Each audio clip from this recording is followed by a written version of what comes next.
شروع سے اس بات پر تفصیل بیان ہو رہی ہے کہ یہود اور نصارہ کا یہ دعویٰ تھا کہ ابراہیم، اسماعیل اور اسحاق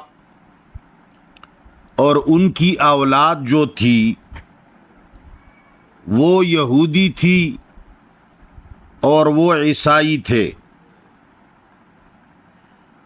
جب پچھلے تمام انبیاء یہودی اور عیسائی تھے تو اسلام کہاں سے آیا؟ تو اللہ تعالی نے اس کے جوابات دے دیے کہ یہودی ہونا اور نصارہ عیسائی ہونا یہ ایک پارٹی اور گروہ بننا ہے، اور پارٹی اور کسی گروہ کا حصہ بننا یہ شرک ہے۔ تو انبیاء مشرک نہیں تھے، اس لیے آیت نمبر 135 میں فرمایا قل بل ملت ابراہیم حنیفا وما کان من المشرکین۔ ابراہیم علیہ السلام تو صرف پکے اللہ کے عاشق تھے، اللہ کو ماننے والے تھے، وہ مشرک نہیں تھے۔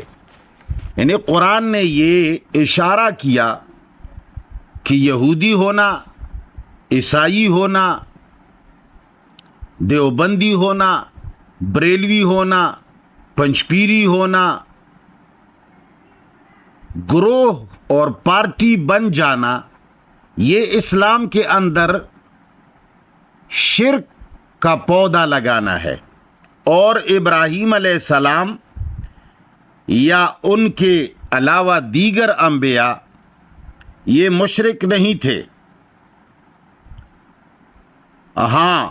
یہ سب اللہ تعالیٰ کے ماننے والے تھے۔ اور یہود و نصارہ کا یہ دعویٰ تھا کہ ہم جب وہ یہودی تھے تو ہم بھی یہودی ہیں، جب وہ عیسائی تھے تو ہم بھی عیسائی ہیں، اور ہم صرف اپنے ہی انبیاء پر ایمان لائے، ہمیں کسی اور نبی پر ایمان لانے کی ضرورت نہیں۔ اب اللہ تعالیٰ نے صحابہ کرام کو مخاطب فرمایا کہ ان کے ساتھ مزید گفت و شنید کرنے کی کوئی ضرورت نہیں، ان کے ساتھ مزید ابحاث اور مناظروں کی ضرورت نہیں، صاف صاف کہہ دیا جائے اگر تم اس طرح ایمان لاتے ہو جس طرح کہ ہم لائے ہیں تو ٹھیک ہے، اگر اس طرح نہیں لاتے ہو تو تمہاری راہ الگ، ہماری راہ الگ۔ اب اس کے اندر صحابہ کرام کے ایمان کو جو معیار قرار دیا، یہ معیار ہونا تمام افعال اور اعمال کے اندر معیار ہونا نہیں ہے۔ ہمارے علماء کرام نے یہاں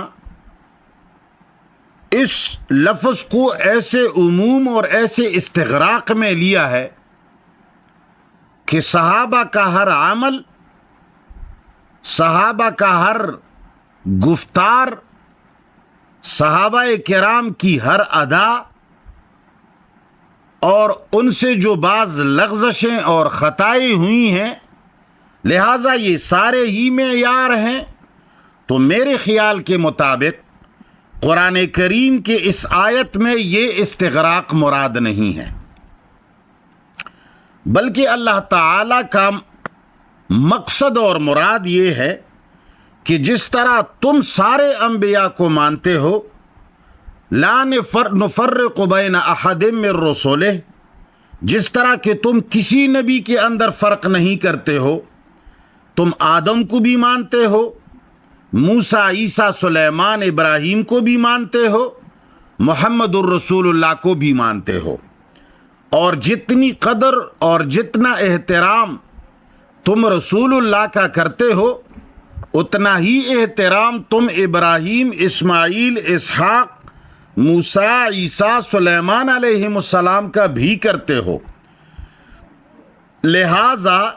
تمام انبیاء کرام کے اوپر ایمان لانے کے اندر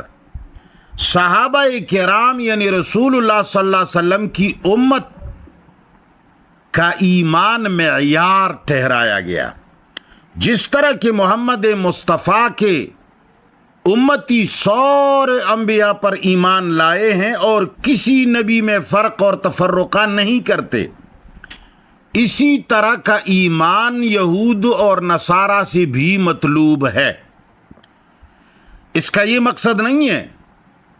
کہ صحابہ کرام کا ہر عمل، ہر گفتار یا ان کی ادائیں یا ان کی خطائیں یا ان کی لغزشیں،